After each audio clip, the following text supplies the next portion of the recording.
What up, guys? So today we got a question from the old YouTubes from Spike Chang 556. Thank you for your question, brother. He says, I imagine his brother, Spike Chang. Sounds like a guy name, but if you're a female, then thank you, sister. He says, I have a question in regards to this. He says, if I use the rear naked choke on someone in a turtle position without hooks in, would they not be able to escape in any way? Should I let go of the rear naked choke if that's the case? It is difficult for me to imagine what they can and can't do from turtle position. I'm used to just sinking in the hooks, but without the hooks, I imagine they can just get away in some way, right?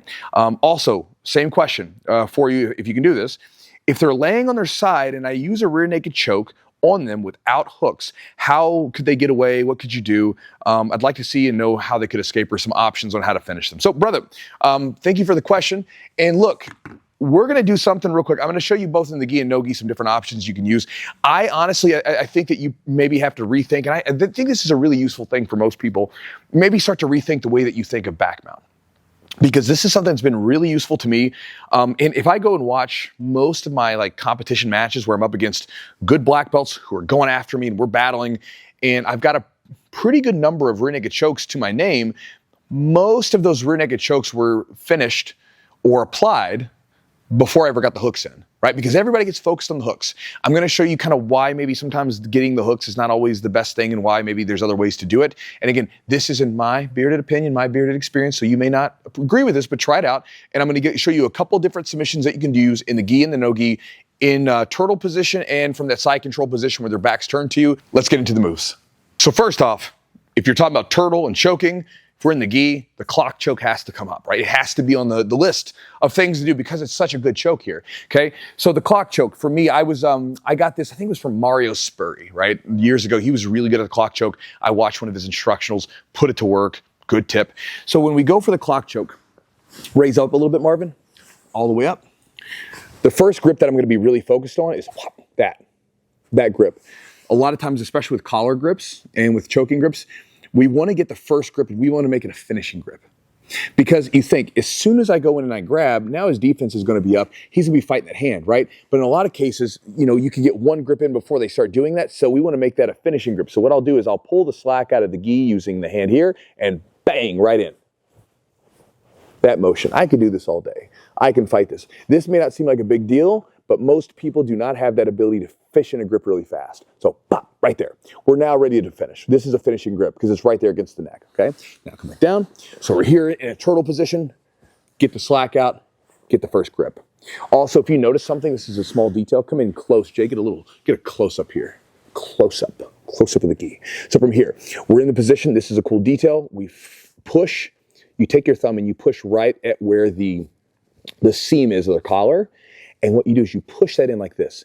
This creates a lip. So if you think about it, if we just grab like this is okay, but now I'm having to use my two fingers and my thumb to hang on to, not the strongest grip. We got two fingers and they're not helping. We want to bring them into the mix, right? So we push, and now if I punch it in, now I got my pinky and my ring finger hanging out. Now we've got four fingers and a thumb squeezing tight, and you got this nice lip here. So little detail, push right here. So when you're feeding, flip it, right there. All right, now, no more close-up, Jay. Back up. All right, so now Jay's backing up. So you can see me teaching you stuff. Marvin's down. So again, we flip the lip, bang, get the choking grip. Now from here, you grab the far lapel, you can grab the arm, and we can go for the choke. For the lapel grip, that's the most common. I'm gonna grab, raise up just a second, Marvin. Raise up, there we go. I'm gonna grab this lapel. It doesn't matter where you grab it, just somewhere down here. It's gonna pull down, flex, and again, with any collar choke, there's always going to be this wrist action, either casting or reeling. For us, we're going to be casting out, pulling the grips across, flexing. So turtle back up. We're here, boom.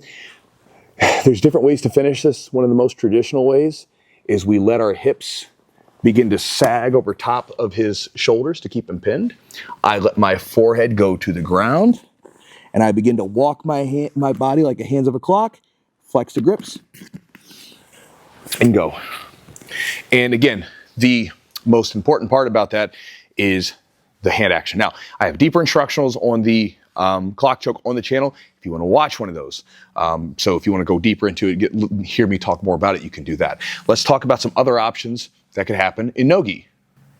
Okay, guys. Now, I said that we were going to talk about looking at the back a little differently, right? So instead of being worried about the hooks, I wanted to sort of touch on an idea that was really helpful to me. So I heard one of these really good black belts. For the life of me, I can't remember who told me. It may have been Robert Drysdale at a seminar years ago, but he was like back, the back mount, like 70% of it, 75% of it, whatever arbitrary number we want to assign it, is chest to back connection. And that's really important because you think about it. If my chest is connected to his back, I can have no hooks, and I can choke him, right? But in jiu-jitsu, we get this idea of position before submission, right? And with back mount, we say, oh, position is here. 2 hooks, seatbelt or upper body grips, 1 1,000, 2 1,000, 3 1,000. Yeah, I said that right. And then we go for the choke, right? The only issue with that is now we just gave this person time to accept this position. Now, instead of trying to fight out of this, they're now mounting defense. Now they get their hands up, they start defending, and now we have to go through a lot more trouble to get the choke. Whereas a lot of times in transition, there's a lot of opportunities to go for chokes. And so that's where I want to go with this part of it, right? So kind of going back up to turtle, let's begin. I showed the clock choke because it's a good one in the gi.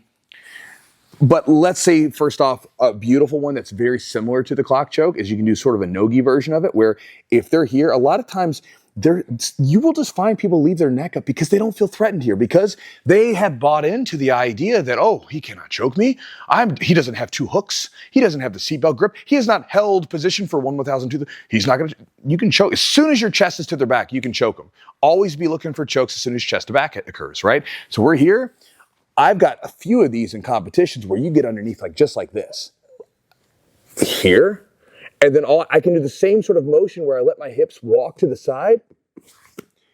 If he was to try to roll somehow, go and roll to your left shoulder here,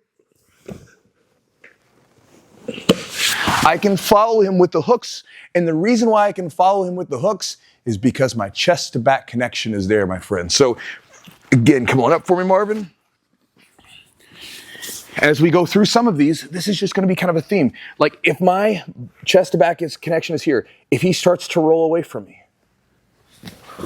as long as I trail him here, I can start to attack. I can attack from all these positions as long as this is connected. Hope this is making sense to you. Again, is this going to be the best position to slow things down and put it to a crawl or stop? No. Are you going to score points in competitions? Not necessarily, but you can finish people from there. Now, there is a way to get them to turn into points, okay? We'll get to that in a second. Now, here's another one. I've hit this one plenty of times. In a lot of cases, what I'll do is, if for some reason, and I can't explain this, this is just one of those things where sometimes I just feel it. Their neck is wide open. I'll throw 1 hook in and begin to choke right here. He can try to roll to that side. It's not going to stop anything. Come back up.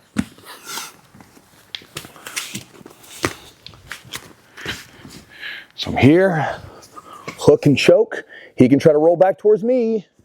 That ain't gonna stop it, okay? So that's one of my favorite ways, like when it comes to setting up a choke from turtle, if I can get underneath here, I will immediately try to throw that far hook in, and then I can start to finish. And now I have a nice little attachment, and really what this is doing is this is giving me cross-body control, where I have these sort of diagonal points.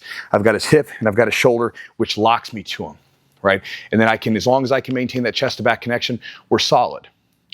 Okay, here's another thing to think about. Let's say, turtle up for me, Marvin. Actually sit on your butt facing our handsome cameraman with the beautiful hair. If I get here chest to back, right, and I'm trying to go for these chokes, okay? Let's rewind. If I get to this position, let's say where I'm chasing the back and his elbows and his knees are really tight. He's trying to prevent the hooks from getting in. In a lot of cases with these positions where whether you've got 1 hook in or no hooks in, but you haven't gotten both hooks in, a lot of times their focus is on the hook, right? I've seen this has happened so many times for me. I get here, right? And this person is fighting because they don't want to give up that 4 points or the 3 points or whatever competition it's worth to them, right, in that particular situation. And so I'm fighting this. They're focused on that. They're focused on, again, not giving up the position. But meanwhile, the chest to back connection is there. Bang, we shoot through for the choke, right? Now he's faced with a dilemma. Do I keep fighting for the hooks and give up the points? Or do I fight the choke? Most people will immediately fight the choke, but it's too late. I can choke him here. And then if not, if he does somehow manage to get it out, well, we've got 2 hooks in. Now we're up points. Now we can take a breather for a second, kind of hold position, and then we can go back to the offensive, right? And so I've hit a lot of chokes like that where I start choking them. And again, this is all happening sometimes in like a second or two, right? We're whipping around, taking the back. I'm putting in the choke. They're having to make that decision. And again, this just happens when you play these positions a lot. But that idea of setting up the choke as soon as you get chest to back is really helpful to me. And a lot of times I'm able to get more submissions. And if I lose a submission, I'm able to get to a full back mount position and score points in competitions because I'm attacking the neck as soon as my chest touches their back when I'm in a turtle position or if they start rolling. Let's look at one more option for you when the person is in side control, but they're facing away from you. Guys, I think I've shown this one before on the channel. I call this the spoon choke because basically it's like you're spooning, right? If you guys snuggling up with your lady or your guy, ambulance running by, these mics probably cut out the ambulance. Don't have to do the ambulance thing anymore, but I'll still do it. Ambulance. You might be able to hear it. So, we call it the spoon choke. You know, if for some reason you're shorter than the person, then maybe you call it the rocket pack, right? Sometimes my lady, she's like short. She's like 4'11", and so I say 5'11", she's tall, 4'11". So sometimes if for some reason, if I'm not being a real man and she's like snuggling me like that, then, you know, I call her the rocket pack. Doesn't happen very often, okay? But anyway, rambles aside, we get in here. So I've hit these twice in competition, to my memory, if I'm correct. So you get here like this. A lot of people, again, they tuck their arms and they're worried about their arms here. Like, just roll your side forward a little bit. They're just kind of like tucking their arms, keeping everything glued. They're not really worried about their neck. Because again, they're thinking, well, he doesn't have backbone, so he can't choke me. Now, in the gi, 100%, you got lapels all day right there, right? But in no gi, a lot of people are like, well, they can't choke me because he doesn't have the back. But all I have to do is sit to my hip, punch through, and now we're here, right? And again, if I'm here, as long as I'm able to keep a chest to back connection, his play to get out of this would be to very quickly get his shoulders to the ground before I'm able to secure. Come back in. But once we're here, if I'm in that full rear naked choke, if he tries it, that's it. And I can even use this foot, if necessary, to help kick him forward, where if he tries to get his hips to the ground, there it is. Okay, so again, turn this way. So we're in position here. This is the important part. We're taking here, switching my hip, driving my elbow through, bang, right there. And I'm trying to get my elbow as far through as I can so that it's right underneath of his chin, bang, squeezing it tight. And again, I can hook here if he was to try to roll away from me, like roll that way. I can stay with him. If he tries to come back into me, I use this hook to kick him forward, flex and squeeze. So, friend, hopefully that helps you with some ideas. Again, I didn't go through all the defensive stuff. Again, the defensive stuff's pretty self-explanatory, but looking at your question, the thing that I was thinking about was, again, how do you set up submissions from turtle? And when the person's defending, what can you do? And those are some of the things that have been really useful to me. So hopefully they're useful to you. Hopefully the ideas behind it are useful to you. And hopefully, aside from all the silly rambling and stuff talking about Rocket Pack, that you were able to take a useful idea from it that you can chew on for your jiu-jitsu. I appreciate your question. Thank you guys as always for watching. We'll talk to you next time.